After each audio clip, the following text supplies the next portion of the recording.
At sa ibang balita, tiniyak po ng Energy Regulatory Commission na hindi magsasabay-sabay ang taas singil sa kuryente.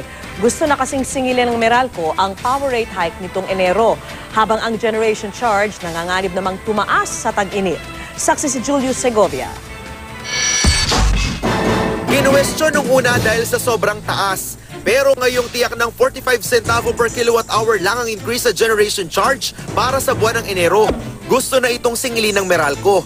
At sa petisyon nito sa ERC, pautay-utay itong sisingilin sa loob ng 6 na buwan. Gayunman, kung isasama ang VAT, system loss charges at iba pang singil, posibleng maging 65 centavos ito sa kabuuan o 10 centavos kada buwan kung uutay-utayin. Ang 4 pesos and 15 centavos namang rate hike noong Disyembre na pina-TRO ng Korte Suprema, sigurado rin daw matatapyasan base sa recalculated WESM prices. Well, indications will really point to a lower rate in the November supply month. But as to what the figures are, of course, that we will provide that once we get the actual numbers. Malaki nang natapya sa all-time high power rate hike ng Meralco, pero nangangamba pa rin ang ilang consumers sa posibilidad na magpatong-patong ang mga bayarin sakaling alisin na ng Korte Suprema ang umiiral na TRO sa December generation charge at ang karaniwan ng mataas na singil sa kuryente tuwing summer. Nahihirapan na nga kami magbayad dahil wala kaming malakas na income. Mahirap yun kasi padagdag ng padagdag. Pero bukod sa mga nakabiting taas singil, posible raw na magtaas din ang generation charge ngayong tag-init kung kailan madalas mataas ang demand sa kuryente at apektado ang operasyon ng mga hydroelectric power plant.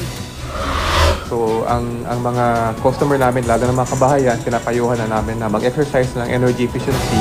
Pero paniniyak ng Energy Regulatory Commission, di raw magsasabay-sabay ang taas singil noong Enero, ang naka-TRO pang taas singil nitong Disyembre at posibleng taas singil ngayong tag-init dahil dadaan sa mga pagdinig ang mga rate hike petition.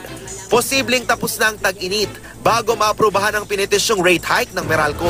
Maaaring iiwas namin ang panibagong singil doon sa alam namin na mataas na talaga yung babayaran ng consumer.